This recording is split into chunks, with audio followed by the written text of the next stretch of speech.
नमस्कार, स्वागत है आपका वी टाइम न्यूज पर और आपके साथ मैं हूं पहली चौहान। बढ़ते हैं खबरों की ओर।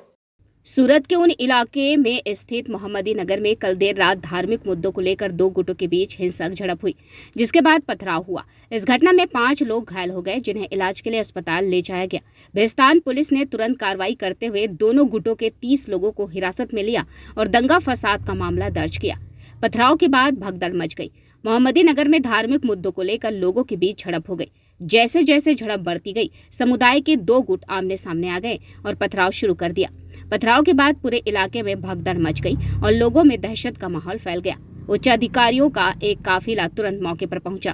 घटना की सूचना मिलते ही बेस्तान पुलिस और उच्च अधिकारियों का एक काफिला तुरंत मौके पर पहुंचा।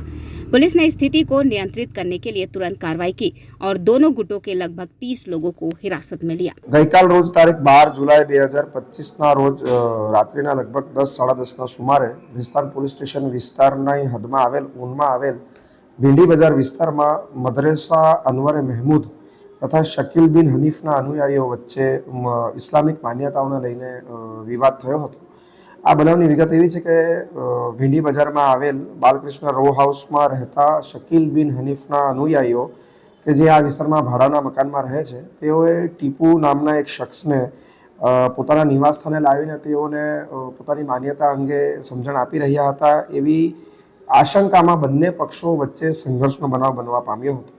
આ અંગે ભેસ્તાન પોલીસ સ્ટેશનને માહિતી મળતા આઈ ડિવિઝન વિસ્તારના તેમજ ઝોન 6 વિસ્તારના અન્ય પોલીસ સ્ટેશનની તમામ પોલીસ અત્રે બનાવના સ્થળે પહોંચી ગઈ હતી તથા વિસ્તારને કોર્ડન કરી લેવામાં આવ્યો હતો અને આ બનાવમાં બંને પક્ષો પર એફઆઈઆર દાખલ કરવામાં આવી છે, જેમાં Bhestan police station FIR number 863 તેમજ 864માં બીએનએસની વિવિધ કલમો કે જેમાં રાયોટિંગ, મારામારી તેમજ બિગાડની કલમોનો સમાવેશ થાય છે અને એ ઉપરાંત જીપી એક્ટ 135 પણ દાખલ કરવામાં આવી છે।